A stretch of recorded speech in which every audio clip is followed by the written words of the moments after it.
Allah sent many prophets to spread the message of Islam. The Quran is a guide for all of Allah's followers, and in the Quran there are 25 prophets mentioned. One of those prophets is Prophet Ayub, and today I'm going to tell you his story. Prophet Ayub alayhi salam was a wealthy man, and no matter how much money he had, he did not commit sins. He was a good person, dedicated to Allah and His commandments. He was known as the best person of his time.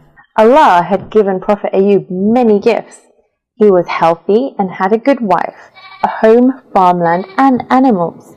He was grateful for these gifts sent by Allah and showed his appreciation through prayer and dedication to Allah. Allah decided to test Prophet Ayub's faith by taking away all of his gifts that he'd given the Prophet. Shaitan was very jealous of Prophet Ayub and tried very hard to make the Prophet stop worshipping Allah. He lost all of his money, his business and his children. He was given a disease which was so bad that all of his friends and family didn't want to be anywhere near him.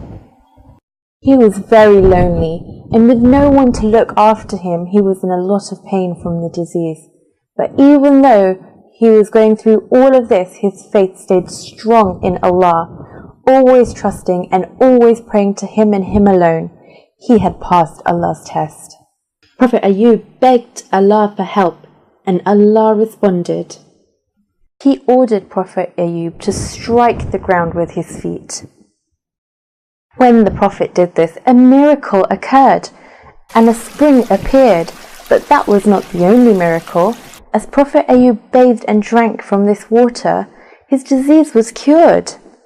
Allah also blessed Prophet Ayub with double the number of children he had lost, as well as help him to be rich again.